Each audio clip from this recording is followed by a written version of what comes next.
सब कुछ पास में होने के पश्चात भी राजा विनयवर्धन को संतोष की अनुभूति नहीं हो रही थी। उसके पास में कोई प्रकार की कमी है वह भी नज़र नहीं आ रही थी। बड़ा अच्छा शासन चल रहा था। मंत्री आज्ञाकारी था। खजाने की रक्षा करने में बहुत ही होशियार था। रानी बहुत ही विनय और आज्ञाकारिणी थी। बच्चे बहुत ही ज़्यादा आदर और सम्मान प्रदान करने वाले थे। फिर भी राजा के मन के अंदर हमेशा ही अशांति बनी रहती थी। अशांति का कारण क्या है यह स्वयं राजा विजयवर्धन को भी पता नहीं लग रहा था। करें तो क्या करें, कुछ भी समझ में नहीं आ रहा था है। क्या मेरे जीवन में भी कभी शांति का दौर है, यह प्रारंभ होगा क्या?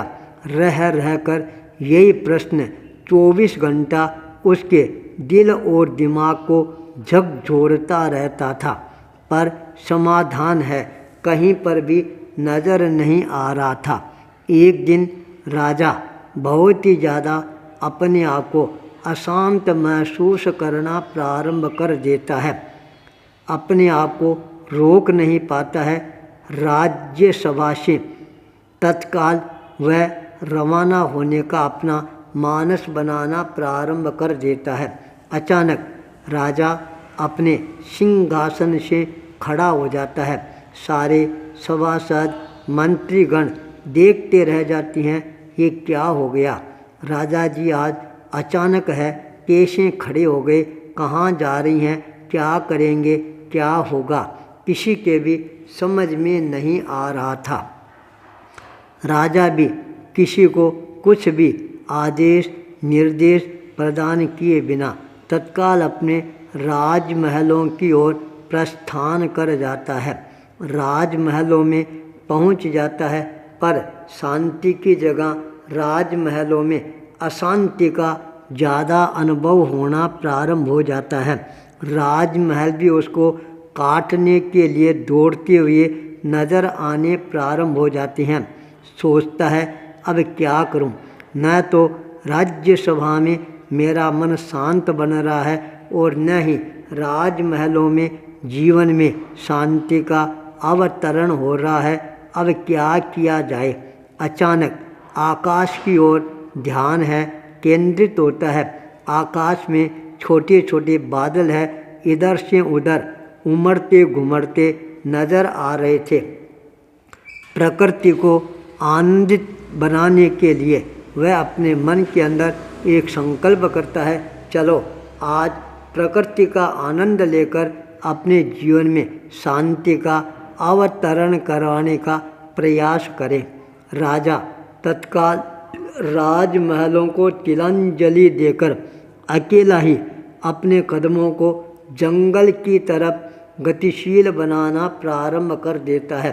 विचार बहुत ही तेज़ी के साथ दिमाग में आते जा रहे थे। उन विचारों के साथ राजा की गति है वह भी बहुत ही तेज़ बननी प्रारंभ हो जाती है। राजा को यह एहसास ही नहीं होता है मैं किधर जा रहा हूँ, कहाँ जा रहा हूँ, किस लिए जा रहा हूँ।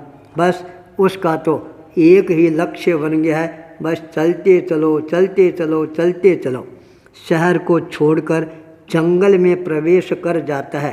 देखता है सामने एक अच्छा मंदिर बना हुआ था। मंदिर के बाहर एक कुंभकार है, वह आराम से पेड़ की छाया के अंदर लेटा हुआ था। पास के अंदर छोटे बड़े मिट्टी के बनाए हुए घड़ी हैं वो पड़ी हैं और वो अपने गीत गाने के अंदर मस्त बनता जा रहा था। राजा का ध्यान जब प्रजापति पर केंद्रित होता है, मन में विचार करना प्रारंभ कर देता है, देखो ये अपना जीवन किस तरह से अलमस्ती के साथ व्यतीत कर रहा है। राजा से रहा नहीं जाता है और वह प्रजापति के पास में जाकर बैठ जाता है। प्रजापति जैसे ही राजा को अपने निकट आते हुए देखता है, तत्काल लेटा हुआ था बैठ जाता है। राजा को अपने मटके का ठंडा ठंडा पानी है वह पिलाता है। राजा को अपने आप ही शांति की अनुभूति होनी प्रारंभ हो जाती है। मन में विचार करना प्रारंभ कर देता है, ये बेचारा कुंभकार है, कितना गरीब है, ये छोटे मोटे मटके बेचकर कैसे अपना जीवन है गुजारता होगा। राजा ने कहा, प्रजापति चल मेरे साथ में शहर की तरफ चल। प्रजापति ने विनम्रता के साथ निवेदन किया, राजन शहर में जाकर मैं क्या करूँगा। राजा ने कहा, क्या क्या करेगा, वहाँ जाकर आराम से ये मटके बनाना और खूब अच्छी तरह से बेचना, जिससे तेरे पास के अंदर पैसे की आमदनी होनी प्रारंभ हो जाएगी। उसने कहा, अंदाता पैसे आने के बाद क्या होगा, पैसा क्या करता है। राजा ने कहा, पैसा क्या नहीं करता है ये तुम पूछ। जिसके पास में पैसा होता है उसको अपने आप ही इज्जत है वह मिलनी प्रारंभ हो जाती है। मन के अंदर शांति की अनुभूति है वह होनी प्रारंभ हो जाती है। प्रजापति ने कहा, अंदाता अभी आपको कहीं पर अशांति नज़र आ रही है क्या। यह प्रश्न सुनते ही राजा का दिमाग है वह अपने आप ही चकराना प्रारंभ हो जाता है। कहा, प्रजापति मेरे को तो यहाँ कोई भी अशांति है वह नज़र नहीं आ रही है, तब भला मैं शहर में जाकर ज़्यादा पैसा कमाकर करूँगा ही क्या, जब मेरे को शांति से अपना जीवन गुजारना है। तो ये आराम से ठंडी ठंडी पेड़ की छाई, सामने प्रभु का मंदिर, बाहर मेरे पुरुषार्थ के द्वारा बनाए हुए मटके, जितने पैसे मेरे को मिल जाते हैं कम से कम मेरा जीवन है वह तो शांति से अपने आप ही गुजरना प्रारंभ हो जाता है। यह बात सुनकर राजा ने कहा, अरे प्रजापति शांति का सूत्र है वह क्या है, मेरे को भी तो बता। यह सुनते ही प्रजापति ने तत्काल राजा के हाथ को अपने हाथ में ले लेता है।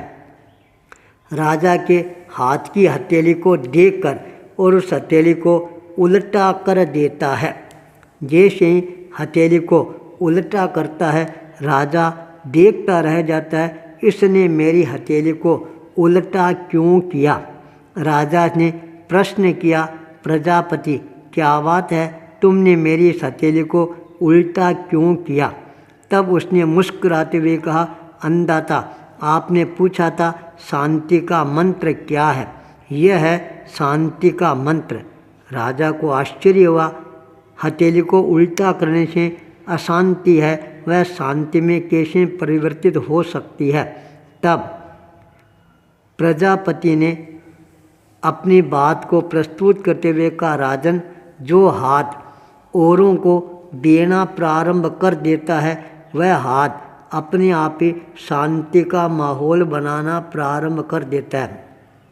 जो हाथ लेने के लिए आगे बढ़ता है वह कभी भी हमारे जीवन में शांति का अवतरण है नहीं करा सकता है। इसलिए देने वाला हमेशा ही अपने जीवन के अंदर सुखी रहता है और लेने वाला हमेशा ही अपने जीवन में दुखी रहता है, क्योंकि लेने वाले का मन है वह कभी भी भरता ही नहीं है। लाख करोड़ अरब खरब भी इसके पास आ जाएगा तो भी वह अशांत का अशांत ही रहेगा। और जब वह अपने हाथों से औरों को देना प्रारंभ कर देगा, देने में बड़ा आनंद आएगा, उसका मन है वह अपने आप ही शांत रहना प्रारंभ हो जाएगा। मैंने अपने जीवन में लेना नहीं सीखा है, हमेशा देना ही सीखा है। मैं यहाँ पर बैठ जाता हूँ, आने जाने वाले राहगीरों को कम से कम ठंडा पानी है वह तो पिलाता रहता हूँ, देता रहता हूँ। इसलिए मेरे को हर राहगीर है वह अपने आप ही आशीर्वाद प्रदान करना प्रारंभ कर देती हैं। वही आशीर्वाद मेरे जीवन के अंदर शांति का अवतरण करने वाला बन जाता है। अपना पुरुषार्थ करता हूँ, मटके बनाता हूँ, भोजन करता हूँ, आने वाले अतिथियों का स्वागत और सम्मान भी करना प्रारंभ कर देता हूँ। यह है मेरी शांति का सबसे बड़ा सूत्र। राजा को भी आज एक नया सूत्र प्राप्त हो गया था। अशांति की जगह शांति अपने जीवन में कैसे आ सकती है? देने वाला ही हमेशा शांत रह सकता है, लेने वाला नहीं।